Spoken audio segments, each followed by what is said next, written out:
Olá, galerinha! Tudo bem com vocês? Hoje, o nosso papo vai ser sobre pronome relativo. Vamos lá descobrir como funciona? Bom, então para que serve o pronome relativo?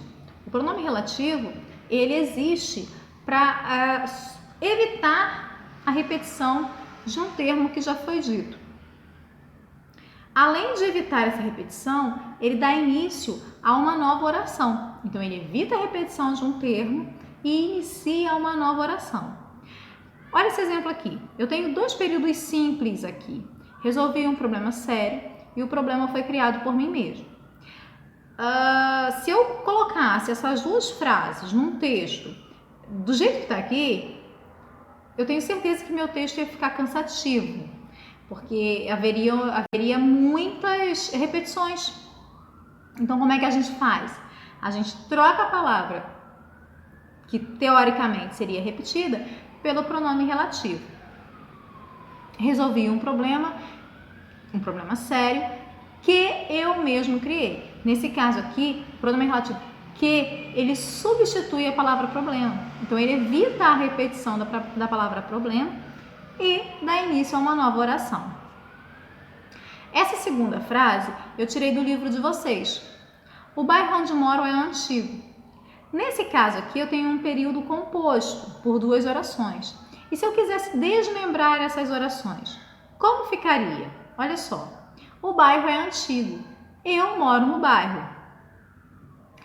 O pronome relativo dessa frase é onde, e ele evita a repetição da palavra bairro. Então, pronome relativo, ele vai evitar a repetição de uma palavra. Essa outra frase eu também tirei do livro de vocês. O garoto a quem entreguei os documentos é motoboy da empresa. Nesse caso aqui, o pronome relativo, quem, substitui a palavra garoto. Se eu quisesse desmembrar esse período composto em dois simples, ficaria da seguinte forma. O garoto é motoboy da empresa. Eu entreguei os documentos ao garoto. Então, quem evita a repetição da palavra garoto. Existem dois tipos de pronomes relativos, eu ia falar indefinidos, ó. Pronomes relativos. Os pronomes relativos, eles podem ser variáveis, que são aqueles que concordam em gênero, masculino e feminino, e em número, singular e plural, com o termo que já foi dito anteriormente. E os invariáveis, que são aqueles que não variam nem para o masculino, nem para o feminino, nem para o singular, nem para o plural, ele fica do jeitinho que ele é. Se puder, dá um pause no vídeo e copia o quadro no caderno de vocês. Então vamos lá, variáveis: o qual, a qual, os quais, as quais, cujo, cuja, cujos, cujas, quanto, quantos, quantas. E os invariáveis: que, quem e onde. Existe uma particularidade sobre os pronomes relativos variáveis. Os pronomes relativos variáveis, eles concordam com o termo que já foi dito anteriormente, com exceção do cujo. O cujo vai concordar com a palavra que vai vir depois dele, a palavra que virá depois dele. Então, olha só, este é o livro sobre o qual lhe falei. Então, o qual é variável, né? O qual, a qual, os quais, as quais.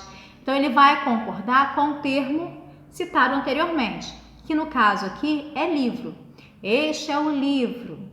Eu lhe falei do livro, ou sobre o livro, né? Este é o livro. Eu lhe falei sobre o livro.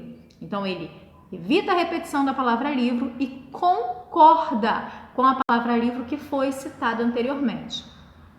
Nessa outra frase, eu tenho o pronome relativo cujo. Olha só. Este é o livro cuja história é emocionante. Cuja aqui se refere a livro também, mas ele concorda com a palavra história, que vem depois dele. Se eu desmembrasse essas duas orações, ficaria da seguinte forma, ó. Este é o livro. A história do livro é emocionante, ou o livro tem uma história emocionante. Então, a palavra que não é repetida é a palavra livro, mas cuja vai concordar concordar com o termo que virá a seguir, certo?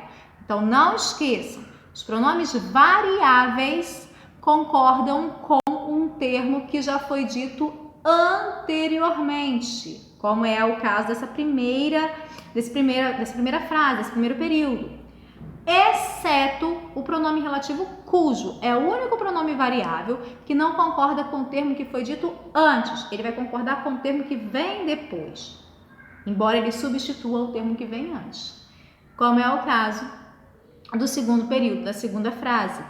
Este é o livro cuja história é emocionante, certo? Outra coisa interessante de se falar é sobre o pronome quanto, quantos e quantas. Eles só podem ser usados quando existe o pronome indefinido, os pronomes indefinidos, né? Tudo, todos, todas. Então, eu não posso usar quanto, quantos e quantas sozinhos. Eles têm de vir acompanhados de tudo, todos ou todas, certo? Concordando com ele e com o termo que foi dito anteriormente. Trouxeram tudo quanto haviam prometido. Procure saber a verdade com todos quantos assistiram à discussão. Então, eles não podem vir sem esses pronomes indefinidos, ok?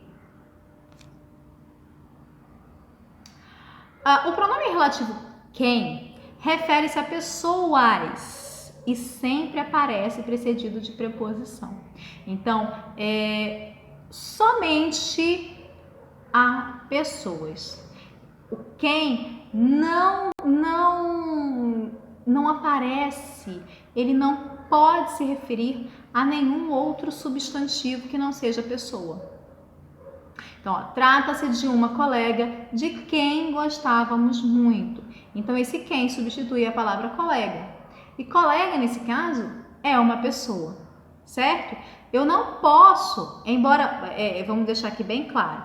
Por exemplo, eu tenho um animalzinho de estimação, mesmo que seja considerado como um membro da minha família, eu não posso usar o quem, porque não é uma pessoa, certo? Então, o quem é só para pessoas e tem de vir precedido, ou seja, tem que ter uma preposição antes dele, ok? Quando vier sem antecedente, ele costuma ser classificado como um relativo indefinido, porque ele é relativo, mas na frase que ele vem sem precedentes, né, sem o antecedente, sem a preposição, ele passa a ser indefinido. Quem avisa, amigo é. Então, é um pronome relativo indefinido. Ele está mais para indefinir do que para poupar a repetição de algum termo. Então, com os pronomes relativos, a gente encerra as classificações de pronomes que vocês já vêm vendo desde o 6º ano, até antes, né? Mas vamos pegar só do 6º ano, que são os pronomes pessoais, reto e oblíquo, pronomes de tratamento, pronome demonstrativo, pronome possessivo, pronome indefinido e agora o pronome relativo. Acho que eu não deixei nenhum não, ficou faltando nenhum não. Mas a gente encerra por aqui os pronomes. O pronome relativo, os pronomes relativos, embora sejam conteúdos morfológicos, né? Conteúdos da morfologia. O que é morfologia mesmo, galera? Classe gramatical, né? Então, embora eles sejam conteúdos da morfologia, eles possuem extrema importância na questão da sintaxe. E por que eles possuem extrema importância na questão da sintaxe? Porque eles trabalham com a questão da oração, né? Do período composto. Então, a gente tem que ficar bem ligado nisso aí, bem atentos à questão da repetição das palavras, à repetição dos termos, que tem de ser evitados. E aí, a gente coloca os pronomes relativos, ok? Espero que vocês tenham entendido. Durante a semana, haverá no aplicativo e no site da escola atividades sobre esse conteúdo e sobre outros conteúdos também. Façam com empenho, tentem realizar as atividades de vocês de forma tranquila, certo? Sem se cobrar muito, mas fazendo, tentando aprender, tentando fazer, para que quando a gente retorne para a sala de aula, vocês estejam joia e a gente só faça uma revisão, porque é o que vai ser necessário, certo? Então, eu me esforço daqui, vocês se esforçam daí, certo? Tchau, tchau, fiquem com Deus, um beijo e até a próxima.